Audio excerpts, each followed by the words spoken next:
Hi, friends. Today we are going to read chapter number 10, The Truth About Mr. Granite. Although I feel like we're probably not going to actually get the truth about Mr. Granite because Arlo doesn't often tell us the truth, does he? We only have about 3 more chapters left in the book. I think it's time that we discussed the want of the main character versus the problem in the story. Yesterday, I asked you to talk about what the want was for the children in elementary school. I think their want is that they want to win the biggest chocolate cake ever, right? But the problem in the story is that they're trying to decide whether or not their teacher is actually an alien. So those are two different situations, but they're each an answer to a problem inside the book.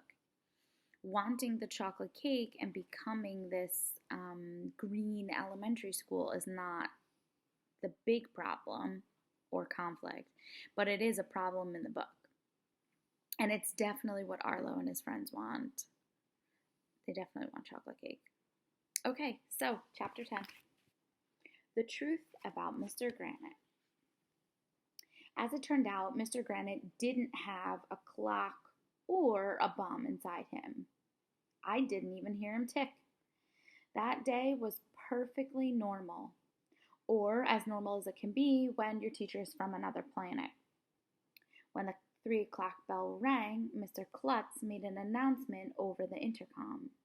"Have a great weekend, everyone," he said.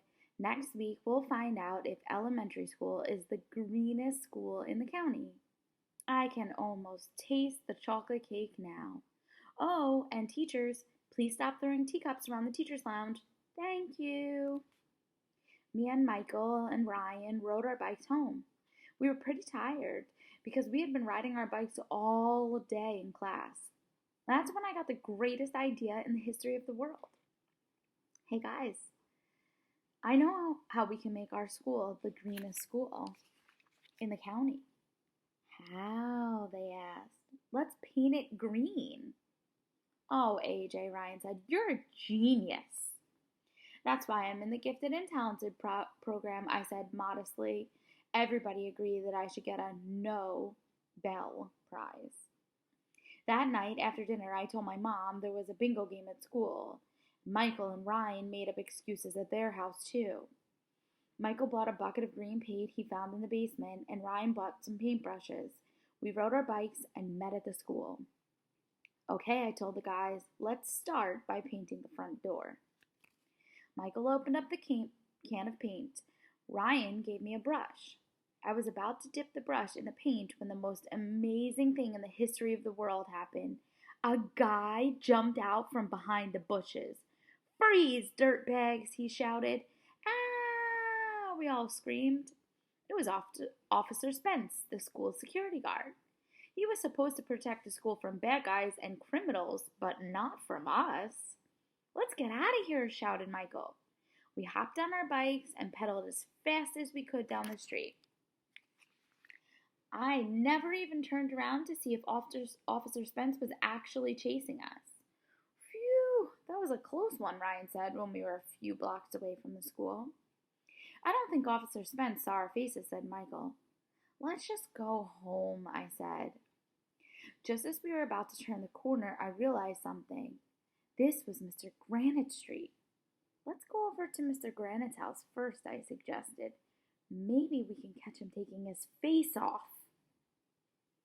We pedaled over to Mr. Granite's house. It was easy to find because of the giant pod thing on the grass.